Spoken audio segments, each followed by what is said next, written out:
Welcome, Partho, to our next discussion on integral education for children. So, we spoke about in the last discussion, along with my friend Geet, that how we are raising the kids inappropriately by parents, by school, by education, etc.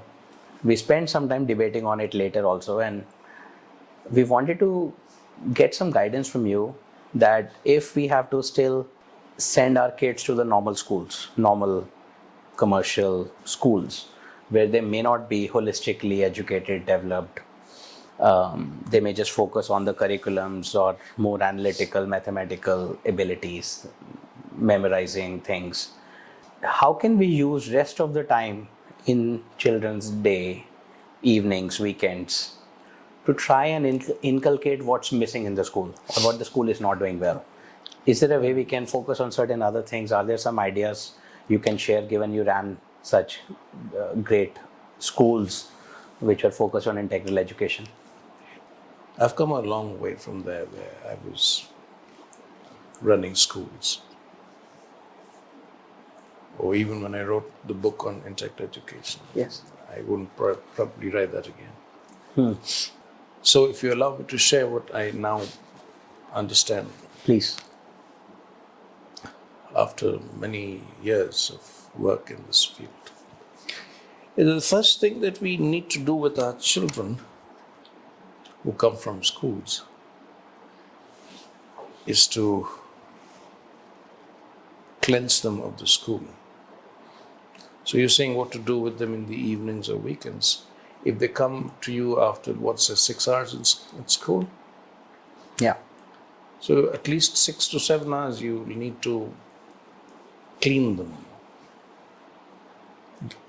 Whatever the school has put into them has to be expelled, thrown out, cleansed. And I really mean it. Because in human terms, I'm not even speaking of spiritual, anything spiritual, simple human terms. The school twists the child every day, week in, week out, month in, month out. Twist, twist, twist. So you have to untwist. That itself takes time. What most parents do is, parents think in terms of activities. This is very important to understand. Again, the brain is almost hardwired to think in terms of activities. So we must be doing something with the child. The child must be doing something all the time. So at school, child has already been taught to do this and this and this. And this is how you calculate, this is how you do arithmetic, this is how you learn science, this is how you learn a language. And these are not the most efficient ways anyway. The way the school teaches us to learn language. If you and I learned it that way, we wouldn't be speaking this way. We will. Language, when I listen to children speaking language, just the English language, for instance, children coming from English backgrounds, English medium schools, it's pathetic. The language is inefficient, inelegant, extremely limited vocabulary, no variations of tone or tenor, no aesthetics or beauty of speech or thought, nothing.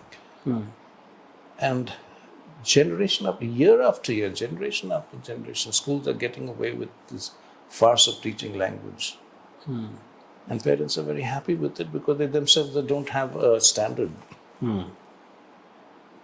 Oh, my children speak good English. I'm just taking one subject. This is as valid for Hindi as it's for English. I haven't come across too many people who speak good Hindi, for instance. So this is how we teach language, a farce. Science.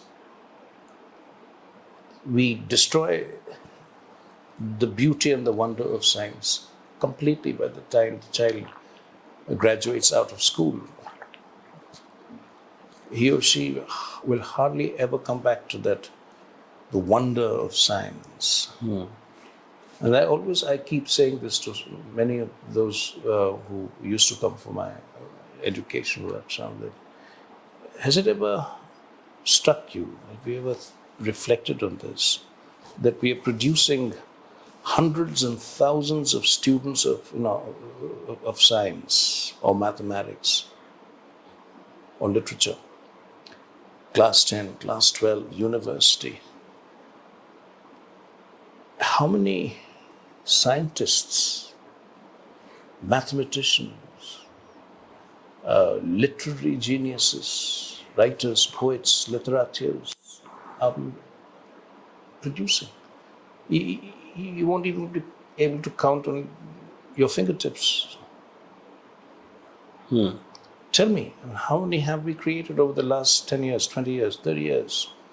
Not enough, not of significance, yeah. My question, what I have never been able to figure out, is that so many parents in so many schools all over the country haven't thought of this, haven't asked this. Basic question. The story of, the emperor wears no clothes.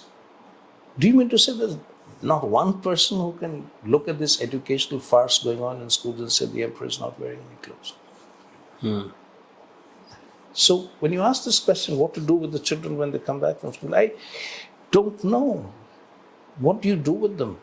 Because most parents, I'm not talking about you, you're a far more conscious, aware parent. Most parents around, they want to do more activities with the child.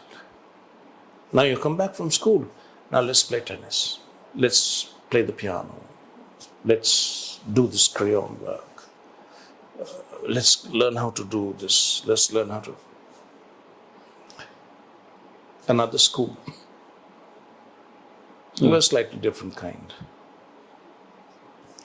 When do we give the child the space to be and to become what she or he needs to become? When and how do we give space for the child to explore on his or her own what she wants to explore, what she wants to learn, what she needs to learn? Every child has an innate need to learn. When I used to work with children in schools, I used to zero in on that. I tried for years to teach other teachers how to zero in, and it was enormously difficult because most teachers are not in touch with themselves, therefore they are not in touch with the children. And if you're not deeply in touch with yourself and your children, you can't zero in. What is the innate need of a child that makes him or her what she is and must become? Once you get that, then the rest becomes easy. Then you just draw that out. And before you know it, the child has become an independent learner. Now the child will learn. Nothing in the world can stop him or her from learning. Take away all the schools and all the books, and yet she will go and find a way to learn. Many parents observe that in their children. Because children are by nature learning creatures. But we make them schooled creatures instead of learning creatures. We create this whole world into the written word for them. There's no way for them to learn about the world without books. Is that what it is, really? The real learning doesn't happen through books. It happens through your senses, your mind, then your spirit. And a little portion of it after that is books, all right. But look at our civilization. We are completely a book-oriented civilization. Take the books away, we are back to what? Savagery? It's iPads now. Yes. Not even books. It's everywhere, the written word. So we are reading the world through language, through the written word. Where are our senses now? Where is that natural cognition? So people like Krishnamurti, for instance, the mother, Sri Aurobindo, they used to talk about all this. But that's not the only way you learn. So many other ways of learning and so many other things to learn about. There's also ways of learning directly from the universe. There's yogic learning. There is Vedantic learning, Vedic learning, learning systems that were evolved by seers, by realized beings, by rishis and maharishis, which we have put aside.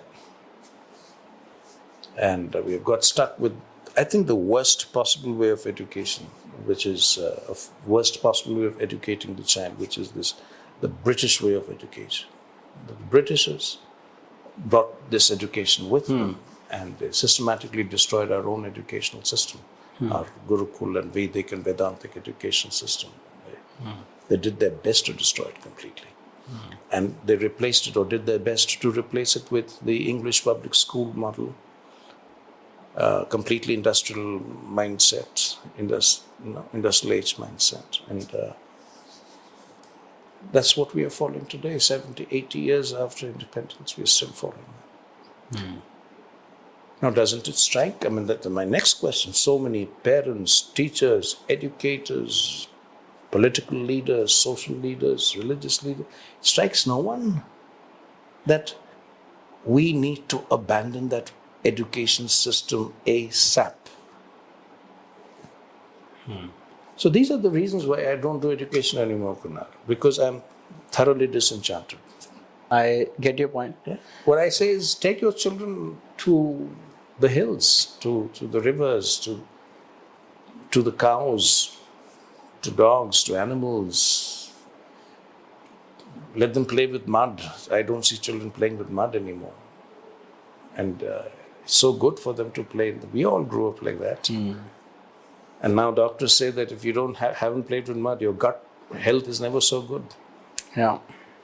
So make them play in the mud, make them roll in dust, make them go out and experience the heat and the cold, the elements.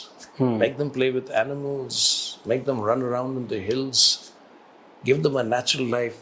Cities are perhaps the worst places one can grow up in.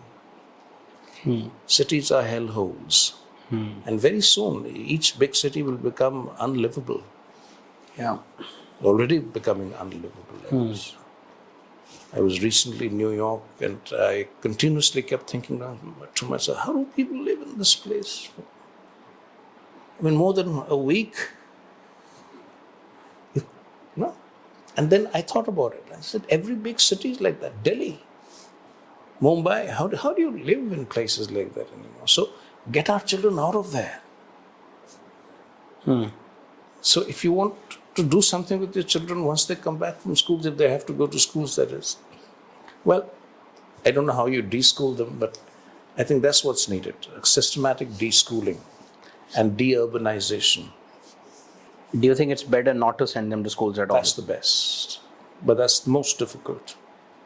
Because, I'll tell you why. Because we have been conditioned to think that children can't learn by themselves. They need to be taught. That is the basic conditioning of the Our system, parental society, mind. yeah.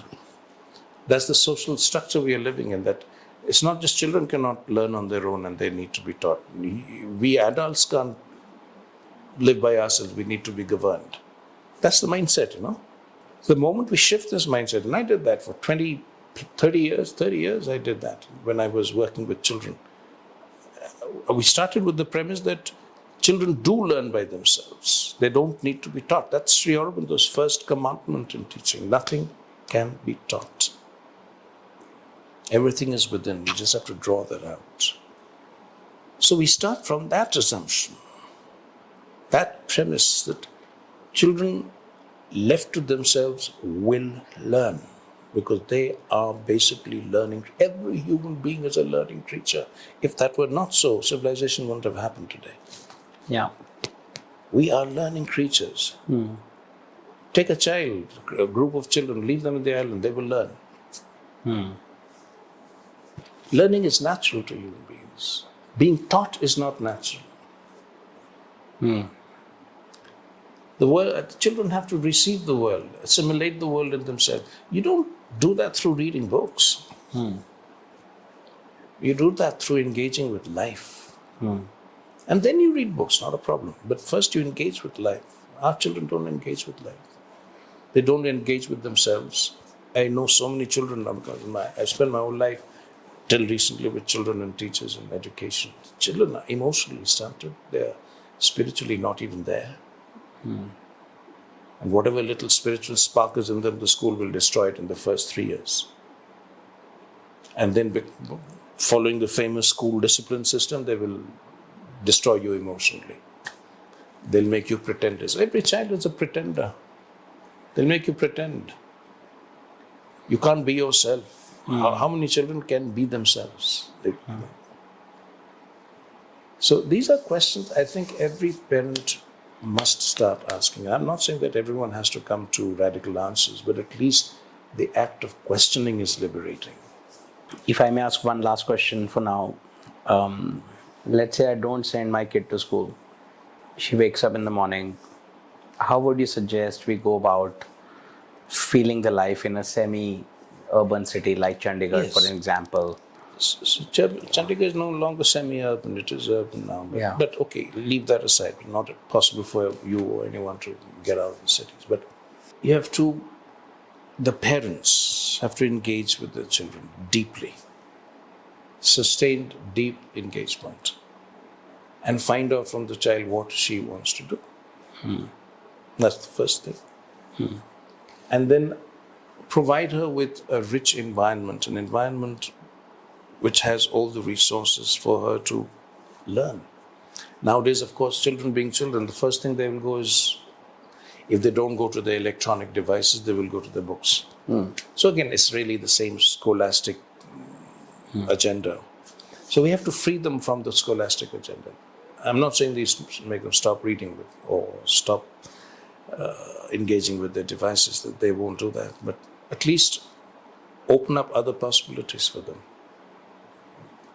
Bring them back to a good old fashioned social life, good old fashioned friends who don't carry devices with them, who can play in the dust, who can freak out in the rain, things like that. So engage with the child, talk to the child, find out what the child really wants to do. Then let the child do it under what I call an enlightened supervision. Later on we can talk about what is enlightened supervision, but and what is an environment which is conducive to learning, and what kind of learning, and where and how learning happens. That parents and teachers don't really know. Learning doesn't happen in classrooms.